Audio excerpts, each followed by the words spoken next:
ಕನ್ನಡದ ಮುಖ್ಯ ಸಾಹಿತಿಗಳಲ್ಲಿ ಇವತ್ತು ಅತ್ಯಂತ ಜನಪ್ರಿಯರಾದವರು ಯಾರು ಅನ್ನೋ ಪ್ರಶ್ನೆ ಕೇಳಿದ್ರೆ ನಿಸ್ಸಂದೇಹವಾಗಿ ಪೂರ್ಣಚಂದ್ರ ತೇಜಸ್ವಿ ಅನ್ನೋ ಉತ್ತರ ಕೊಡಬೇಕಾಗುತ್ತೆ. ಇದಕ್ಕೆ ಅವರು ತರುಣ ಸಮುದಾಯಗಳ ನಾಡಿ ಬಡಿತವನ್ನು ಮತ್ತು ಅವಶ್ಯಕತೆಯನ್ನು ಅರ್ಥ ಮಾಡಿಕೊಂಡು ಇವರಿಗೆ ಈಗ ಏನನ್ನ ಕೊಡಬೇಕು, ಯಾಕೆ ಕೊಡಬೇಕು ಮತ್ತು ಹೇಗೆ ಕೊಡಬೇಕು ಅನ್ನೋ ಪ್ರಶ್ನೆಯನ್ನು ಕೇಳಿಕೊಂಡು ಅದಕ್ಕೆ ಉತ್ತರಗಳನ್ನು ಕಂಡುಕೊಂಡ ಬಗೆಯಲ್ಲಿ ಇದೆ ಅಂತ ಕಾಣುತ್ತೆ. ಮತ್ತು ಇವತ್ತು ಯಾವುದು ಮುಖ್ಯ ಆಗ್ತಾ ಇದೆ, ಅನಿವಾರ್ಯವಾಗಿ ನಾವು ಯಾವ ದಿಕ್ಕಿನಲ್ಲಿ ಸಾಗ್ತಾ ಇದ್ದೇವೆ, ಅದು ತಂತ್ರಜ್ಞಾನದ, ವಿಜ್ಞಾನದ, ಜಾಗತೀಕರಣದ ದಿಕ್ಕಿದೆಯಲ್ಲ, ಆ ದಿಕ್ಕನ್ನು ಸಂಪೂರ್ಣವಾಗಿ ನಿರಾಕರಿಸದೆ ಇದನ್ನು ನಿರ್ಮೂಲ ಮಾಡಿಬಿಡಬೇಕು ಎನ್ನುವ ಒಂದು ಭ್ರಾಮಕ ಕನಸುಗಳಲ್ಲಿ ಮುಳುಗದೆ ಇದರ ಸ್ವರೂಪ ಏನು, ಇದನ್ನು ಬಳಸುವ ಬಗೆ ಹೇಗೆ, ಇದನ್ನು ತಪ್ಪಾಗಿ ಬಳಸುವ ಬಗೆ ಹೇಗೆ, ಇದನ್ನು ಒಳಗೊಳ್ಳುವ ಬಗೆ ಹೇಗೆ, ಹೊರಗಿಡುವ ಬಗೆ ಹೇಗೆ ಅನ್ನೋದನ್ನು ಸೃಜನಶೀಲವಾದ ಕವಿತೆ, ಕಾದಂಬರಿ, ಕಥೆಗಳಲ್ಲಿ ಮಾತ್ರವಲ್ಲ, ಅದಕ್ಕಿಂತ ಭಿನ್ನವಾದ 100 ಬಗೆಯ ಬರವಣಿಗೆಯಲ್ಲಿ ಹಂಚಿಕೊಳ್ಳೋಕ್ಕೆ ಪ್ರಯತ್ನ ಪಟ್ಟವರು ತೇಜಸ್ವಿಯವರು. ಅಷ್ಟೇ ಅಲ್ಲ, ಯಾರು ಓದಬೇಕು ಅನ್ನೋ ಪ್ರಶ್ನೆ ಕೇಳಿಕೊಂಡಾಗ ಹೈಸ್ಕೂಲು ಕಾಲೇಜುಗಳ ವಿದ್ಯಾರ್ಥಿಗಳಿಂದ ಶುರು ಮಾಡಿಕೊಂಡು ತೀರ ವಯಸ್ಸಾದವರವರೆಗೆ ಅವರಿಗೆ ಪರಿಚಯವಿಲ್ಲದ ಲೋಕಗಳ, ಕನ್ನಡದಲ್ಲಿ ಲಭ್ಯವಿಲ್ಲದ ಲೋಕಗಳನ್ನು ಕನ್ನಡದಲ್ಲಿ ಕೊಡಬೇಕು ಅನ್ನೋ ಅಪೇಕ್ಷೆಯಿಂದ ಕೊಟ್ಟರಲ್ಲ, ಅದು ಕೂಡ ತಾನೇ ತೆಗೆದ ಅತ್ಯುತ್ತಮ ಛಾಯಾಚಿತ್ರಗಳ ಜೊತೆಯಲ್ಲಿ ಕೊಟ್ಟರಲ್ಲ, ಅದು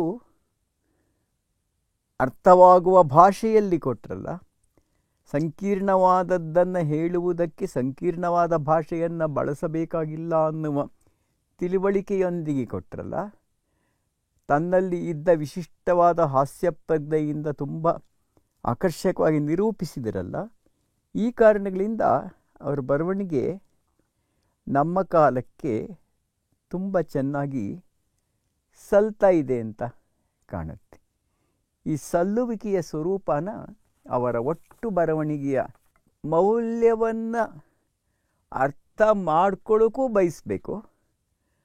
ಹಾಗೆಯೇ ಅದು ಅವರ ನಿಗೂಢ ಮನುಷ್ಯರು ಇಂತಹ ಕೃತಿಗಳ ಓದನ್ನು ಯಾಕೆ ಸ್ವಲ್ಪ ಹಿಂದೆ ಇಟ್ಟಿದೆ ಅಂತ ಕಾಣಿಸ್ಬೇಕು. ಯಾಕೆಂದರೆ ನಾನು ಯಾವಾಗಲೂ ಹೇಳ್ತಾ ಇರೋ ಹಾಗೆ, ಒಬ್ಬ ಮುಖ್ಯ ಲೇಖಕನನ್ನು ನಾವು ಅವನ ಬರವಣಿಗೆಯಲ್ಲಿ ನೋಡುವುದು ಎಂದರೆ ಅವನ ಬೆಳವಣಿಗೆಯಲ್ಲಿ ನೋಡುವುದು, ಬದಲಾವಣೆಯಲ್ಲಿ ನೋಡುವುದು, ಅವನು ಕಂಡುಕೊಂಡ ದಿಕ್ಕುಗಳಲ್ಲಿ ನೋಡುವುದು ಮತ್ತು ಅವನ ವ್ಯಕ್ತಿತ್ವದ ಆಳಗಳಲ್ಲಿ ನೋಡುವುದು. ಈ 3 ಸಾಧ್ಯವಾಗಬೇಕಾದರೆ ಮಾತ್ರವೇ ಅದು ಬಿಡಿ ಓದು ಆಗದೆ ಇಡೀ ಓದು ಆಗುತ್ತೆ ಅಂತ ನಾನು ಅಂದ್ಕೊಂಡಿದ್ದೇನೆ. ಒಬ್ಬ ಲೇಖಕನನ್ನು ಆರೋಗ್ಯಕರವಾಗಿ ಒಳಗೊಳ್ಳುವುದು ಎಂದರೆ ಈ ರೀತಿಯ ಇಡೀ ಓದು. ತೇಜಸ್ವಿಯವರ ಒಂದು ಗುಣ ಏನು ಅಂತಂದರೆ, ಬಹಳ ಮುಖ್ಯವಾದ ಗುಣ, ಅದು ಏಕಾಂತದ ಅಥವಾ ಹೆಚ್ಚೆಂದರೆ ಒಂದು ಬಗೆಯ ಸ್ನೇಹಾಂತದ ಆಯ್ಕೆ. ನಾನು ನಗರಗಳಲ್ಲಿ ಇರುವುದಿಲ್ಲ, ನನಗೆ ತುಂಬ ಜನರ ಸಹವಾಸ ಬೇಡ, ನನ್ನ ಪಾಡಿಗೆ ನಾನು ಕೆಲಸ ಮಾಡ್ಕೊಂಡಿರ್ತೇನೆ. ಇದು ಒಂಟಿತನ ಅಲ್ಲ. ಒಂಟಿತನ ಆದರೆ ಬಾಗಿಲು ಹಾಕೊಂಡು ಕೂತ್ಕೊಬಿಡ್ತೀವಿ. ಲೋಕದೊಂದಿಗೆ ಸಂಪರ್ಕವನ್ನು ಇಟ್ಟುಕೊಳ್ಳುವುದು ಎಂದರೆ ಕೆಲವು ಸಲ ಲೋಕದಿಂದ ದೂರವಾಗುವುದು ಕೂಡ ಅಂತ ತಿಳುವಳಿಕೆ ಇದೆಯಲ್ಲ, ಇದು ದೊಡ್ಡ ಚಳುವಳಿಗಳಲ್ಲೆಲ್ಲ ಭಾಗವಹಿಸ್ತಾ ಇದ್ದಂಥ ಸಮಾಜವಾದಿ ಹೋರಾಟಗಾರನಾಗಿದ್ದಂಥ ತೇಜಸ್ವಿಯರು ತೆಗೆದುಕೊಂಡ ಈ ತೀರ್ಮಾನ ಇದೆಯಲ್ಲ, ಲೋಕಾಂತಕ್ಕಾಗಿಯೇ ಏಕಾಂತದ ಆಯ್ಕೆ, ಇದು ಅವರ ವ್ಯಕ್ತಿತ್ವದ ಒಂದು ಹಲವು ಆಯಾಮಗಳನ್ನು ಒಟ್ಟಿಗೆ ಒಂದು ಕಡೆ ಹಿಡಿತಕ್ಕಂಥ ಶಕ್ತಿ ಅಂತ ನಾನು ಅಂದ್ಕೊಂಡಿದ್ದೇನೆ. ಇರಲಿ, ಅದನ್ನ ಇನ್ನಷ್ಟು ಆಳವಾಗಿ ಇನ್ನು ಮುಂದೆ ನೋಡೋಣ. ಇವರು ಬೆಳೆದು ಬಂದ ಬಗೆ ಹೇಗೆ, ಬದಲಾಗ್ತಾ ಬಂದ ಬಗೆ ಹೇಗೆ, ಅದಕ್ಕಿರ್ತಕ್ಕಂಥ ಕಾರಣ ಏನು ಅಂತ ನೋಡಿ. ಇವರ ತಂದೆ ಕುವೆಂಪು ಅವರು ಕಾಡಿನಿಂದ ನಾಡಿಗೆ ಬಂದವರು. ಇವರು ನಾಡಿನಿಂದ ಕಾಡಿಗೆ ಹೋಗುವಂಥ ಆಯ್ಕೆಯನ್ನು ಮಾಡಿಕೊಂಡವರು. ಕುವೆಂಪು ಯಾವ ಹಳ್ಳಿಗಳನ್ನು, ಯಾವ ಪ್ರಕೃತಿಯನ್ನು ಬಿಟ್ಟು, ಮಲೆನಾಡನ್ನು ಬಿಟ್ಟು ಮೈಸೂರಿಗೆ ಬಂದು ಅಲ್ಲಿಗೆ ಬಂದರೂ ಹಳೆಯದನ್ನು ಒಳಗೊಂಡಿದ್ದರೋ, ಇವರು ಹಾಗೇ ಮೂಡಿಗೆರೆಗೆ ಹೋಗುವಾಗ, ಅಲ್ಲಿ ನೆಲೆಸೋವಾಗ ಮೈಸೂರು ಬೆಂಗಳೂರು ಜೊತೆಲಿ ತೊಗೊಂಡು ಹೋಗಲಿಲ್ಲ. ಆದರೆ ಇವರು ಮೂಡಿಗೆರೆಗೋ ಅಬಚೂರಿಗೋ ಮತ್ತೊಂದು ಹಳ್ಳಿಗೋ ಹೋಗೋ ವೇಳೆಗಾಗಲೇ ಮೈಸೂರು ಬೆಂಗಳೂರು ಅಲ್ಲಿಗೆ ಬರೋಕ್ಕೆ ಶುರು ಆಗೋಗಿತ್ತು. ಇದು ನಗರೀಕರಣಕ್ಕಿಂತ ಒಂದು ವಿಚಿತ್ರವಾದ ಅಪೋಸಿಟ್ ಪ್ರೋಸೆಸ್. ಅದು ಕನ್ನಡ ಸಾಹಿತ್ಯದ ಪ್ರಮುಖ ನವ್ಯ ಲೇಖಕರೆಲ್ಲರೂ ಕೂಡ ಹಳ್ಳಿಗಳಿಂದ ನಗರಕ್ಕೆ ಬಂದು ಹಳ್ಳಿಗಳ ಬಗ್ಗೆ ನೆನಪುಗಳ ಒಂದು ಖಜಾನೆಯನ್ನು ಇಟ್ಕೊಂಡವರು. ಇವರು ನಗರಗಳಿಂದ ಹಳ್ಳಿಗೆ ಹೋಗ್ಬಿಟ್ಟು ಆ ನೆನಪುಗಳ ಖಜಾನೆಯ ಮೇಲೆ ಡಿಪೆಂಡ್ ಆಗದೆ ಬರೆದವರು. ಅವರ ಮೊದಲ ಸಂಕಲನ ಹುಲಿಯೂರಿನ ಸರಹದ್ದು ಓದಿದಾಗಲೂ ಕೂಡ ಅಲ್ಲಿ ಮೈಸೂರಿಗಿಂತ ಅವ್ರ ತಂದೆ ಊರೇನೇ ಹೆಚ್ಚಿಗೆ ಬರುತ್ತೆ. ಅಲ್ಲಿ ಹಲವಾರು ಕಥೆಗಳು ಆ ಥರದ್ದೇ ಇರುತ್ತೆ. ಮೂಡಿಗೆರೆಗೆ ಹೋದ್ಮೇಲಂತೂ ಅವ್ರು ಮೈಸೂರು ಬಗ್ಗೆ ಕತೆ ಬರೆದಿರೋದು ಇಲ್ಲವೇ ಇಲ್ಲ ಅನ್ನೋಷ್ಟು ಕಡಿಮೆ. ಕುವೆಂಪು ಅವರು ಕಂಡ ಆಗ ಇದ್ದ ಪ್ರಕೃತಿ 3-4 ತಲೆಮಾರಾದ್ಮೇಲಿನ ಪ್ರಕೃತಿಯನ್ನು, ಗ್ರಾಮ ಜೀವನವನ್ನು ಇವರು ನೋಡ್ತಾ ಇರ್ತಕ್ಕಂಥದ್ದು. ಕುವೆಂಪು ಕಂಡ ಹಳ್ಳಿ ಯಾವ ಥರದ್ದು, ಮೂಡಿಗೆರೆಯಲ್ಲಿ ತೇಜಸ್ವಿಯವರು ಯಾವ ರೀತಿ ಹಳ್ಳಿಯನ್ನು ಕಂಡರು ಅನ್ನೋದೇನೆ, ಯಾವ ರೀತಿಯ ಪುಟ್ಟ ಊರನ್ನು ಕಂಡರು ಅನ್ನೋದೇನೆ, ಅದು ಕರ್ನಾಟಕದ ಸಮುದಾಯ ಜೀವನದ ಬೆಳವಣಿಗೆಯ ಬೇರೆ ಬೇರೆ ಅಧ್ಯಾಯಗಳನ್ನೇ ಅವರು ಕಂಡರು ಅಂತ ಕಾಣುತ್ತೆ. ಅವರ ಬರವಣಿಗೆಯು ಕೂಡ ಈ ಒಂದು ವ್ಯತ್ಯಾಸದಿಂದ ವಿಭಿನ್ನವಾಗ್ತಾ ಹೋಗುತ್ತೆ ಅಂತ ಕಾಣುತ್ತೆ. ಹಾಗೆಯೇ ಅವರ ವಿಜ್ಞಾನದಲ್ಲಿ, ತಂತ್ರಜ್ಞಾನದಲ್ಲಿ ಅವರಿಗಿದ್ದಂಥ ವಿಶಿಷ್ಟವಾದ ಆಸಕ್ತಿ ಇದೆ ನೋಡಿ.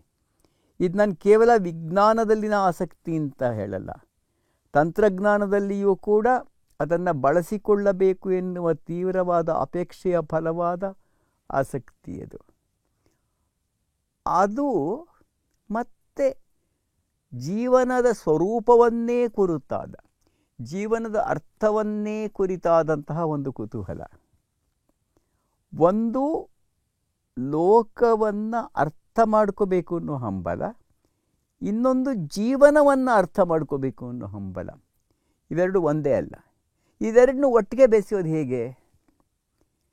ಮತ್ತು ಅದುವರೆಗೆ ಕಂಡ ದಾರಿಗಳಿಗಿಂತ ಭಿನ್ನವಾದ ದಾರಿಯನ್ನು ಹುಡುಕೋದು ಹೇಗೆ? ಆಧ್ಯಾತ್ಮ, ಅನುಭವ, ಈ ಥರ ಸಂಗತಿಗಳನ್ನು ಒಂದು ಮೈಲಿ ದೂರದಿಂದ ಕೂಡ ಹತ್ತಿರ ಬಿಟ್ಕೊಂಡವರಲ್ಲ ತೇಜಸ್ವಿಯವರು. ಆದರೆ ಕರ್ವಾಲೋ ಅಂತ ವಿಜ್ಞಾನಿ ಆ ಕಾದಂಬರಿಯಲ್ಲಿ ಸೃಷ್ಟಿಸ್ತಕ್ಕಂಥ ಒಂದು ನಿಗೂಢತೆಯ ಬಗೆಗಿನ ಕುತೂಹಲ ಇದೆಯಲ್ಲ, ನಿಗೂಢ ಮನುಷ್ಯರು ಕಾದಂಬರಿನ ಹೆಸರಲ್ಲೇ ಅದಿದೆ. ಮತ್ತು ಜುಗಾರಿ ಕ್ಲಾಸ್ ಕೊನೆಯಲ್ಲಿ ಬರ್ತಕ್ಕಂಥ ನಾಲಿಗೆ ಇಲ್ಲದ ಹುಡುಗಿಯ ಬಗ್ಗೆ ಇರತಕ್ಕಂಥ ಕುತೂಹಲ ಇದೆಯಲ್ಲ, ನಿಗೂಢ ಮನುಷ್ಯರನ್ನು ಒಟ್ಟು ಲೋಕದ ಬಗ್ಗೆ ಈ ಕುತೂಹಲ ಇದೆಯಲ್ಲ, ಇದು ತೇಜಸ್ವಿ ಅವರಲ್ಲಿ ಕೊನೆಯ ಉಸಿರವರೆಗೂ ಉಳಿತು ಅಂತ ಕಾಣುತ್ತೆ. This innate curiosity to know things, ಎಲ್ಲ ಗೊತ್ತಿದೆ ಎನ್ನುವ ಸರ್ವಜ್ಞತೆಯಿಂದ ಇದು ಹುಟ್ಟೋದಿಲ್ಲ. ಬದಲಾಗಿ ಲೋಕವು ಅರಿಯಬೇಕಾದ ಸಂಗತಿ, ಲೋಕವು ಒಳಗೊಳ್ಳಬೇಕಾದ ಸಂಗತಿ. ಹಾಗೆಯೇ ಇನ್ವರ್ಡ್ನೆಸ್ ಇದ್ದಾಗ ನನ್ನ ಅಂತರಂಗವೂ ಕೂಡ ಅರಿಯಬೇಕಾದ ಸಂಗತಿ. ಈ ಅಂತರಂಗ ಬಹಿರಂಗ ಎರಡನ್ನೂ ಅರಿಯಬೇಕು ಎನ್ನುವ ಸಂಗತಿ ಇದೆಯಲ್ಲ, ಈ ಗುಣದಿಂದ ತೇಜಸ್ವಿಯವರು ಕಾರಂತರನ್ನು ಹೋಲುತ್ತಾರೆ, ಬಟ್ ಕೆಲವು ನೆಲೆಗಳಲ್ಲಿ ಕಾರಂತರನ್ನು ಮೀರುತ್ತಾರೆ ಅಂತ. ಏಕೆಂದರೆ ಕಾರಂತರು ಸೃಷ್ಟಿಸಿದ ಅನ್ಯ ಪಾತ್ರಗಳ ಲೋಕ ಇದೆಯಲ್ಲ, ಅದನ್ನು ತನ್ನನ್ನು ಕಂಡುಕೊಳ್ಳುವ ದಾರಿಯಾಗಿ ಅಷ್ಟು ಬಳಕೆ ಆಗಲ್ಲ. ಕುವೆಂಪು ಅವರು, ತೇಜಸ್ವಿಯವರು ಅನ್ಯ ಪಾತ್ರಗಳ ಲೋಕವನ್ನು ಸೃಷ್ಟಿಸಿದರೂ ಕೂಡ ತನ್ನನ್ನು ಕೂಡ ಹುಡುಕೋ ಪ್ರಯತ್ನವನ್ನು ಸತತವಾಗಿ ಮಾಡ್ತಾಯಿದ್ರು ಅಂತ ಕಾಣುತ್ತೆ. ಆ ಕೃಷ್ಣೇಗೌಡನ ಆನೆ ಅಂತದಾಗಲಿ, ಮಾಯಾಮೃಗದಂಥ ಕಥೆಯಲ್ಲಾಗಲಿ ಕೂಡ this desire to know the unknown and also this curiosity about the unknowable, ಗೊತ್ತಿಲ್ಲದನ್ನು ತಿಳ್ಕೊಳ್ಳೋದು ಒಂದು, ಎಷ್ಟೋ ಸಂಗತಿಗಳನ್ನು ತಿಳ್ಕೊಳ್ಳೋಕೆ ಸಾಧ್ಯವೇ ಇಲ್ಲ ಅನ್ನೋದನ್ನು ತಿಳ್ಕೊಳ್ಳೋದು ಇನ್ನೊಂದು. ಇವೆರಡೂ ಕೂಡ ಒಬ್ಬ ಲೇಖಕನಲ್ಲಿ ಸೇರಿದಾಗ ಏನಾಗುತ್ತೆ ಅಂತ ಅನ್ನೋಕ್ಕೆ ಇವರ ಬರವಣಿಗೆಯನ್ನು ನೋಡಬೇಕು ಅಂತ ನನಗೆ ಅನಿಸುತ್ತೆ. ಮತ್ತು ಸ್ವಲ್ಪ ಮಟ್ಟಿಗೆ ಚಿತ್ತಾಲರ ಹಾಗೇನೆ ತೇಜಸ್ವಿಯವರ ಇನ್ನೊಂದು ಗುಣ ಅಂದರೆ ತರುಣ ತರುಣಿಯರ ಬಗೆಗಿನ ನಂಬಿಕೆ ಮತ್ತು ಅವರ ಬದುಕನ್ನು ಕಟ್ಟಬೇಕು ಎನ್ನೋ ಹಂಬಲ. ಇದು ಹಳೆಯದನ್ನು ನಿರಾಕರಿಸೋ ಬಗೆ ಅಲ್ಲ. ಅವ್ರಿಗೆ ಕರ್ವಾಲವರೂ ಬೇಕು, ಮಂದಣ್ಣನೂ ಬೇಕು, ಹಾಗೆಯೇ ಚಿದಂಬರ ಮನುಷ್ಯರು ಕಾದಂಬರಿಯ ರಫಿ ಸರೋಜಾ ಇತ್ಯಾದಿ ಯುವ ಪಾತ್ರಗಳು ಬೇಕು. ಇದು ಅಡಿಗರ ವರ್ಧಮಾನ ಪತ್ರಿಕೆ ಹನುಮದ್ ವಿಕಾಸದ ಸಾಧ್ಯತೆ ಇದೆಯಲ್ಲ, ಒಂದು ಕೋತಿ ಹನುಮಂತನಾಗಿ ಬೆಳೆಯುವ ಸಾಧ್ಯತೆಯನ್ನು ಯುವ ಪೀಳಿಗೆಯಲ್ಲಿ ಅಡಿಗರು ಕಾಣ್ತಾರಲ್ಲ, ಹಾಗೆಯೇ ತೇಜಸ್ವಿಯವರು ಕೂಡ ಈ ತರುಣ ಜನಾಂಗದ ಸತ್ವ ಏನು ಅನ್ನೋದನ್ನು ಕುತೂಹಲ ಇಟ್ಕೊಂಡು ಅಂಥ ಪಾತ್ರಗಳನ್ನು ಕಟ್ತಾನೇ ಹೋದರು. ಅವರನ್ನು ಮೊದಲಿಂದ ಕಾಡಿರಬಹುದಾದ ಒಂದು ಸಂಗತಿ ಅಂದರೆ ಕುವೆಂಪು ಅವರನ್ನು ಒಳಗೊಳ್ಳುವುದು ಹೇಗೆ ಮತ್ತು ಹೊರಗಿಡುವುದು ಹೇಗೆ ಅಂತ ಅನ್ನೋದು. ಒಬ್ಬ ಮಹಾನ್ ಲೇಖಕ ನಮಗೆ ತೀರಾ ಹತ್ತಿರವಾಗಿಬಿಟ್ಟಾಗ ಅವನು ನಿನ್ನ ಮೇಲೆ ಬೀರ್ತಕ್ಕಂಥ ಪ್ರಭಾವ ಯಾವ ಥರದ್ದು? ಸಂಸ್ಕೃತದಲ್ಲಿ ಒಂದು ಮಾತು ಹೇಳ್ತಾರೆ, ಅತಿ ಪರಿಚಯಾತ್ ಅವಜ್ಞತಾ ಅಂತ. ತುಂಬ ಪರಿಚಯ ಆದ ಒಂಥರ ನಿರ್ಲಕ್ಷ್ಯ ಬಂದುಬಿಡುತ್ತೆ ಅಂತ ಅಂದ್ಕೊಂಡು. ತೇಜಸ್ವಿಯವರು ತಮ್ಮ ಬೆಳವಣಿಗೆಯ ಒಂದು ಹಂತದಲ್ಲಿ ಈ ನಿರ್ಲಕ್ಷ್ಯವನ್ನು ಫೀಲ್ ಮಾಡಿದ್ರು ಅಂತ ಕಾಣುತ್ತೆ. ಅವರು ಸಮಾಜವಾದಿ ಚಳವಳಿಯ ಅಬ್ಬರದ ದಿನಗಳಲ್ಲಿ ಕುವೆಂಪು ಬಗ್ಗೆ ಅವರಿಗಿರಬಹುದಾದಂಥ ನನ್ನ ಅಜ್ಞಾನ ಅನ್ನಲ್ಲ, ಅತಿಜ್ಞಾನದ ಫಲವಾಗಿಯೇ ಅವರ ಬದುಕಿನ ಕೆಲವು ಆಯಾಮಗಳನ್ನು ಮಾತ್ರ ಓಡ್ತಕ್ಕಂಥ ಗುಣ ಇದೆಯಲ್ಲ, ಇದು ಅಣ್ಣನ ನೆನಪು ಬರೆಯೋ ಹೊತ್ತಿಗೆ ಸಾಕಷ್ಟು ಬದಲಾಗಿತ್ತು ಅಂತ ಕಾಣುತ್ತೆ. ಹಾಗಾಗಿ ತೇಜಸ್ವಿಯವರು ತಮ್ಮ ಬದುಕಿನ ವಿಭಿನ್ನ ಹಂತಗಳಲ್ಲಿ ಎರಡು ಬಗೆಯ ಕುವೆಂಪು ಅವರನ್ನ ಕಂಡರು, ಅಥವಾ ಕುವೆಂಪು ಅವರನ್ನು ಎರಡು ಬಗೆಯಾಗಿ ಕಂಡು. ಎರಡು ಬಗೆಯ ಕುವೆಂಪು ಇದ್ರು ಅಂತಲ್ಲ, ಇದ್ದ ಕುವೆಂಪು ಅವರನ್ನೇ ಹತ್ತಿರ ನೋಟ, ದೂರ ನೋಟ ಮತ್ತು ಕಾಲದಲ್ಲಿ ದೂರವಾದ ಕಾಲದೂರ ನೋಟ ಒಂದಿದೆ ಹೇಳ್ಬೋದಾದರೆ. ಈ ಮೂರರಲ್ಲೂ ನೋಡಿದಾಗ ಅವ್ರಿಗೆ ತಿಳಿದು ಬಂದಂಥ ತಿಳುವಳಿಕೆ ಇದೆಯಲ್ಲ, ಅದು ಅವರ ಒಂದು ಬರವಣಿಗೆಯನ್ನು ರೂಪಿಸ್ತನ್ನೋದಕ್ಕಿಂತ ಹೆಚ್ಚಾಗಿ ನನಗನ್ಸುತ್ತೆ ಅವರ ಸಮಾಧಾನ ಚಿತ್ತವನ್ನು ರೂಪಿಸ್ತು ಅನಿಸುತ್ತೆ. ಅವ್ರಿಗೆ ಕೋಪ ಬರ್ತಿತ್ತು, ಆದರೆ ಆ ಕೋಪ ಯಾವಾಗಲೂ ಕೂಡ, ಆ ಪ್ರಕ್ಷುಬ್ಧತೆ ಯಾವಾಗಲೂ ಕೂಡ ವ್ಯಕ್ತಿಯನ್ನು ಗುರಿಯಾಗಿ ಇಟ್ಕೊಂಡಿರ್ತಿರ್ಲಿಲ್ಲ. ಸಣ್ಣತನ ಇರೋ ಕೋಪ ಅಲ್ಲ ಅದು, ಅದು ಒಂದು ರೀತಿ ಸಿಸ್ಟಮ್ ಇದ್ರ ವಿರುದ್ಧವಾದಂತಹ ಒಂದು ಸಾತ್ವಿಕವಾದ ಕ್ರೋಧ. ಅದು ತಬರನ ಕಥೆಯಲ್ಲಿ ಅದು ನೋಡಿದಾಗ ಒಂದು ಇಡೀ ಸಿಸ್ಟಮ್ ಬಗ್ಗೆ ನಮಗೊಂದು ಇರಿಟೇಷನ್ ಬರುತ್ತಲ್ಲ. ಕುಬಿ ಮತ್ತು ಯಾನ ನೋಡಿದಾಗ ಮನುಷ್ಯನ ಸ್ವಭಾವದ ಬಗ್ಗೆನೇ ಒಂದು ಇರಿಟೇಷನ್ ಬರುತ್ತಲ್ಲ. ಡೇರ್ ಡೆವಿಲ್ ಮುಸ್ತಫಾ ನೋಡಿದಾಗ ಇದನ್ನು ರೂಪಿಸ್ತಿರ್ತಕ್ಕಂಥ ಒಂದು ಧಾರ್ಮಿಕ ವ್ಯವಸ್ಥೆಯ ಬಗ್ಗೆನೇ ಒಂದು ಕೋಪ ಬರುತ್ತಲ್ಲ. ಈ ಕೋಪ ಯಾವುದೇ ಮನುಷ್ಯನ ಬಗ್ಗೆ ಇರ್ತಕ್ಕಂಥ ಕೋಪ ಅಲ್ಲ, ಇದು ಒಂದು ವ್ಯವಸ್ಥೆಯ ಗುಣಗಳ ಬಗ್ಗೆ ಇರ್ತಕ್ಕಂಥ ಕೋಪ, ಒಂದು ಸಾಮಾಜಿಕ ಸಂಗತಿಯ ಬಗ್ಗೆ ಇರತಕ್ಕಂಥ ಕೋಪ. ಈ ಕೋಪ ಹೊಸದನ್ನು ಕಟ್ಟಬಲ್ಲಂಥ ಕೋಪ, ಸೃಜನಶೀಲತೆಯ ನೆರವಾದರೆ ಹೊಸದನ್ನು ಸೃಷ್ಟಿಸ್ತಕ್ಕಂಥ ಕೋಪ. ಈ ಎರಡು ಗುಣ ಇದೆಯಲ್ಲ. ನಿಗೂಢ ಮನುಷ್ಯರು ಅಂತ ನಾನು ಮತ್ತದನ್ನು ಯಾಕೆ ಹೇಳ್ತಾ ಇದ್ದೀನಿ ಅಂದರೆ, ಇದು ಅವರ ಬರವಣಿಗೆಯಲ್ಲಿ ನಾವು ಓದದೇ ಬಿಟ್ಟ ಬರವಣಿಗೆ. ಇದು ಅಬ್ಸೂರಿನ ಪೋಸ್ಟ್ ಆಫೀಸ್ ಕಥೆಗಳನ್ನ, ಆಮೇಲೆ ಬಂದಿದ್ದನ್ನು ವಿಸ್ಮಯನ, ಪರಿಸರದ ಕಥೆಗಳನ್ನು ಎಲ್ಲ ಓದಿರ್ತೀವಿ ಬಹಳ ಜನ. ಆದರೆ ಇದೊಂದು ಚಿಕ್ಕ ಕಾದಂಬರಿ 60-70 ಇದರಲ್ಲಿ ಏನು ಹೇಳೋಕ್ಕೆ ಪ್ರಯತ್ನ ಪಡ್ತಿದ್ದಾರೆ? ಅವರು ಫಿಲಸಾಫಿಕಲ್ ಆಗಿ ಬರೆದಂಥ ಒಂದು ಪುಸ್ತಕ, ಚಿಕ್ಕ ಪುಸ್ತಕ ಇದೆಯಲ್ಲ, ಅದಕ್ಕೂ ವಿಶಿಷ್ಟಾದ್ವೈತ ಅಂತಲೇನು ಹೇಳ್ತಾರೆ ಪುಸ್ತಕ ಹೆಸರು, ನಾನು ಕರೆಕ್ಟಾಗಿ ಹೇಳದೇ ಇರ್ಬೋದು. ಆ ಪುಸ್ತಕ ಮತ್ತು ನಿಗೂಢ ಮನುಷ್ಯರು ಹೆಚ್ಚು ಕಮ್ಮಿ ಒಂದೇ ಕಾಲದಲ್ಲಿ ಬಂತಲ್ಲ, ಇದು ಏನನ್ನು ಹೇಳೋಕ್ಕೆ ಪ್ರಯತ್ನ ಪಡುತ್ತೆ ಅಂದರೆ, ತೇಜಸ್ವಿಯವರು ಆ ವಯಸ್ಸಲ್ಲಿ ಯುರೋಪಿನ ಲೇಖಕರನ್ನು ಮತ್ತು ಯುರೋಪಿನ ತತ್ವಜ್ಞಾನಿಗಳನ್ನು ತುಂಬ ಆಳವಾಗಿ ಓದ್ಕೊಂಡವರು.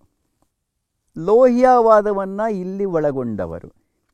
ಲೋಹಿಯಾವಾದದ ಓದಿನ ಫಲವಾಗಿ ಹುಟ್ಟಿದಂತಹ ಒಂದು ಕ್ರಿಯಾಶೀಲತೆ, ಸುಧಾರಣೆಯ ಹಂಬಲ, ಯುರೋಪಿಯನ್ ಲೇಖಕರ ಚಿಂತಕರ ಬರವಣಿಗೆಯ ಓದಿನ ಫಲವಾಗಿ ಮೂಡಿಕೊಂಡಂತಹ ಒಂದು ಸಾತ್ವಿಕತೆ ಮತ್ತು ತಾತ್ವಿಕ ಕುತೂಹಲ ಇವೆರಡೂ ಕೂಡ ಅವರ ಬದುಕಿನ ಬರವಣಿಗೆಯ ಬೆಳವಣಿಗೆಯ ದಿಕ್ಕುಗಳನ್ನು ಎಲ್ಲ ಕಾಲದಲ್ಲೂ ಒಟ್ಟಿಗೆ ಇದ್ದರೂ ಕೂಡ ಒಮ್ಮೆ ಆ ಕಡೆ ಒಮ್ಮೆ ಈ ಕಡೆ ಒಮ್ಮೆ ನಡುದಾರಿಯಲ್ಲಿ ತಗೊಂಡು ಹೋಗುವಾಗ ಮಾಡ್ತು ಅಂತ ಕಾಣುತ್ತೆ.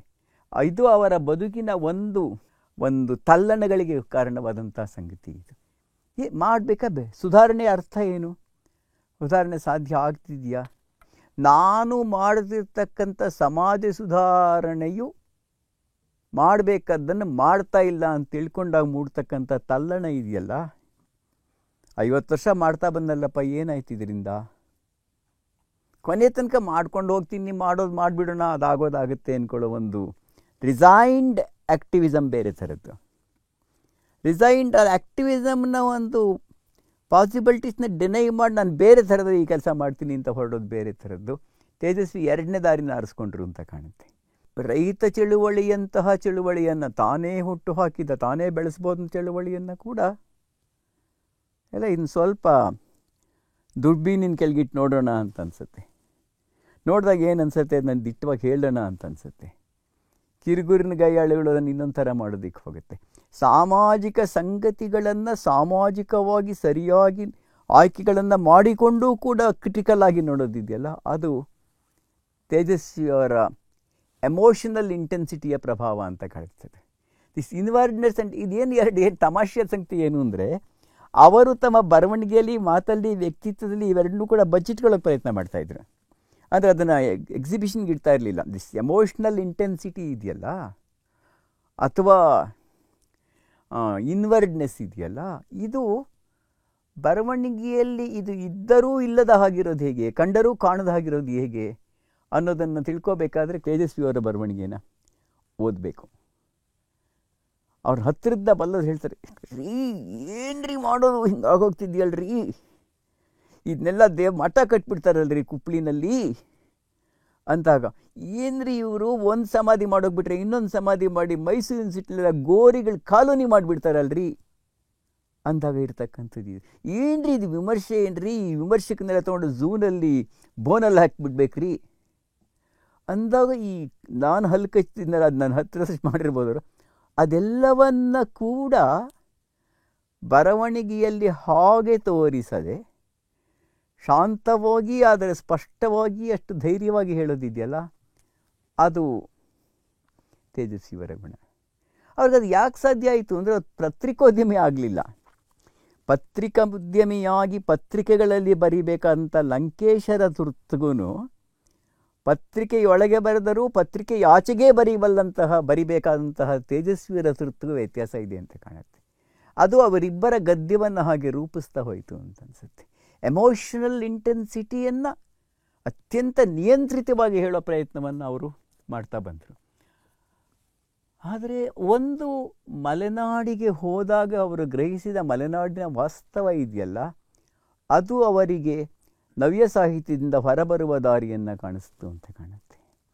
ಒಂದು ನನಗನ್ಸುತ್ತೆ, ಆಧುನಿಕ ಕನ್ನಡ ಸಾಹಿತ್ಯ ಚರಿತ್ರೆಯಲ್ಲಿ ದೇವನೂರು ಮಹಾದೇವರ ಕತೆಗಳು ಪ್ರಕಟವಾಗಿದ್ದು, ತೇಜಸ್ವಿಯವರು ಮೂಡಿಗೆರೆಗೆ ಹೋಗ್ಬಿಟ್ಟು ಅಲ್ಲಿ ನೆಲೆಸಿ ನಮ್ಮ ಗ್ರಾಮೀಣ ಬದುಕನ್ನು ಕಂಡದ್ದು ಎರಡು ಬಹಳ ಮಹತ್ವದ ತಿರುವುಗಳು ಅಂತ ಅಂದ್ಕೊಂಡು.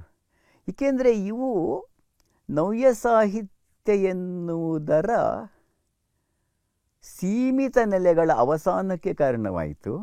ಆದರೆ ಅದೇ ನವ್ಯ ಸಾಹಿತ್ಯದ ಪ್ರಮುಖ ಲೇಖಕರು ಮುಂದುವರೆದು ಮತ್ತೇನೇನನ್ನೋ ಹೊಸದನ್ನು ಮಹತ್ವದನ್ನು ಕಟ್ಟೋದಕ್ಕೆ ಕಾರಣ ಆಯಿತು. ಲಂಕೇಶ್ ಇರ್ಬೋದು, ಇತ್ಯಾದಿ ಹೆಸರುಗಳ ಪಟ್ಟಿಯನ್ನು ನಾನು ಮತ್ತೊಮ್ಮೆ ಕೊಡಬೇಕಾದ ಅವಶ್ಯಕತೆ ಏನು ಇಲ್ಲ.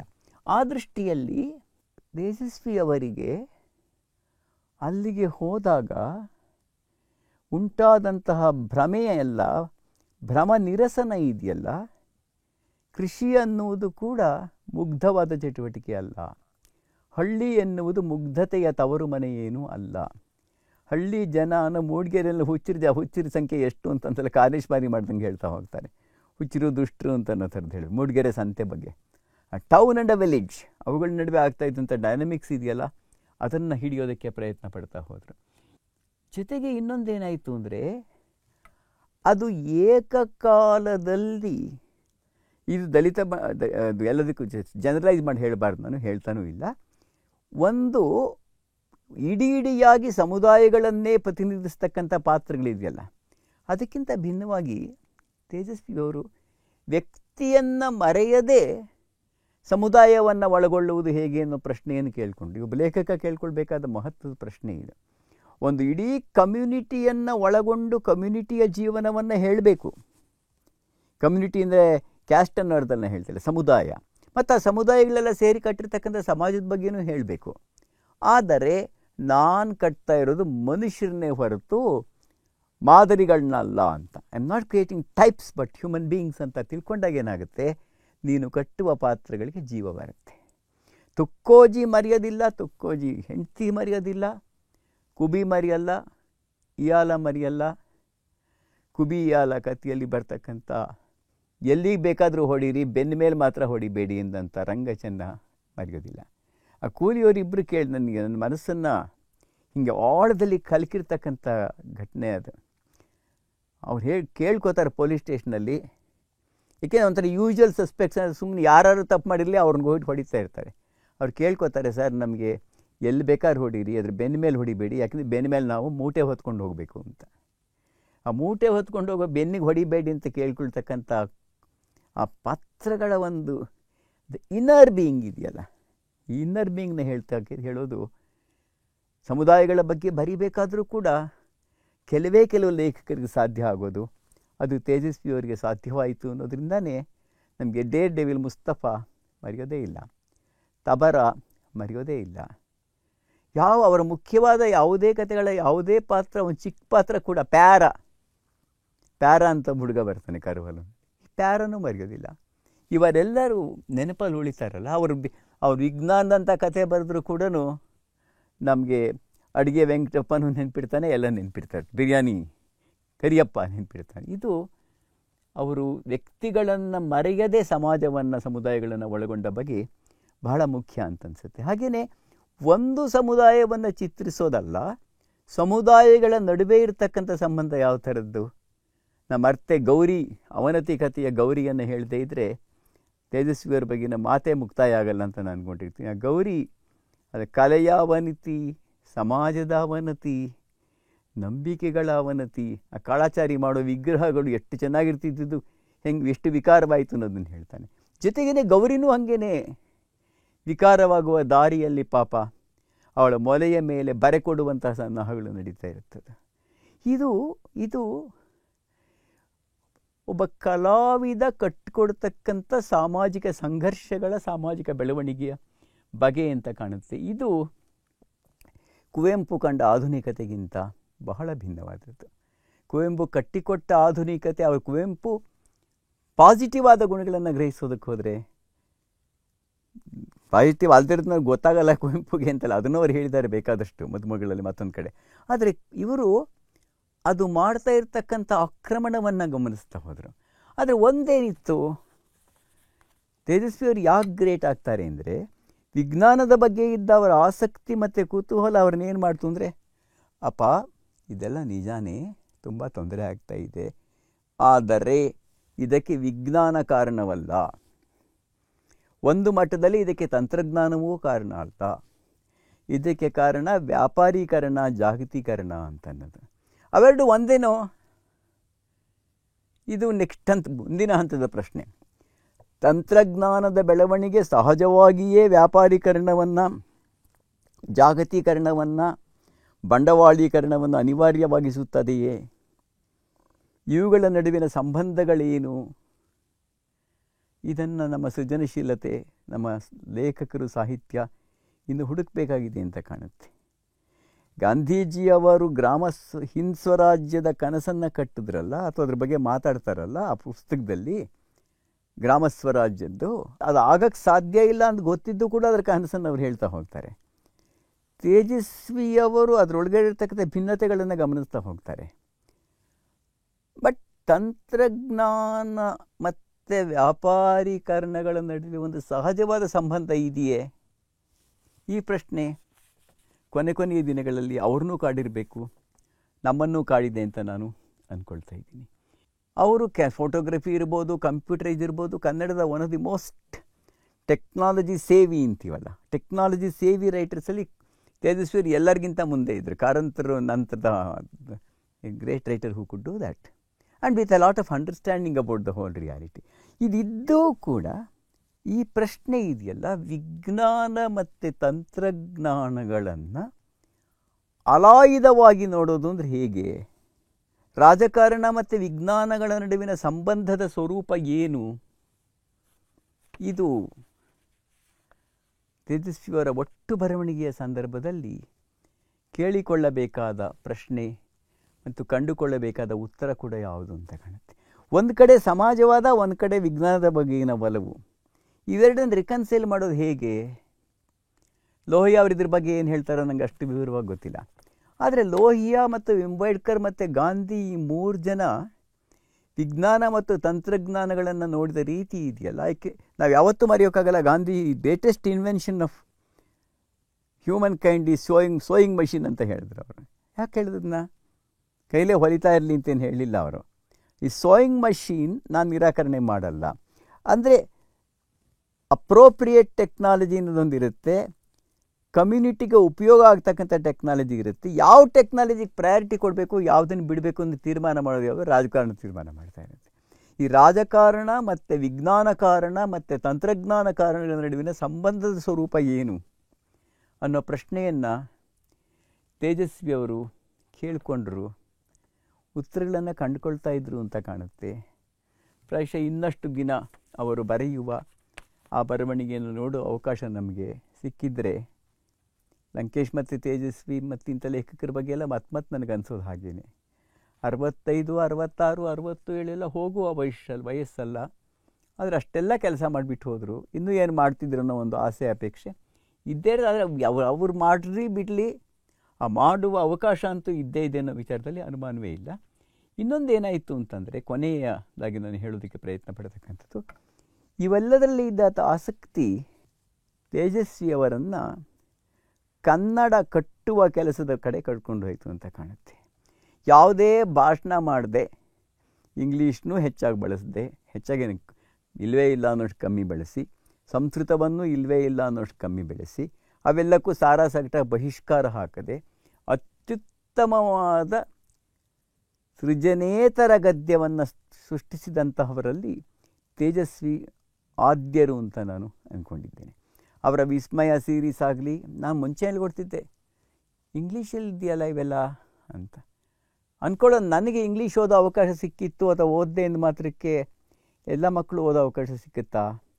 ಯಾವಾಗಲೂ ಸಿಕ್ಕಲ್ವಲ್ಲ ಅಂತ ಯೋಚನೆ ಮಾಡಿದಾಗ ತೇಜಸ್ವಿ ಮಾಡ್ತಾ ಇದ್ದಿದ್ದು ಎಷ್ಟು ಅಪ್ರೋಪ್ರಿಯೇಟ್ ಅಂತ ನಂಗೆ ಗೊತ್ತಾಯ್ತದೆ.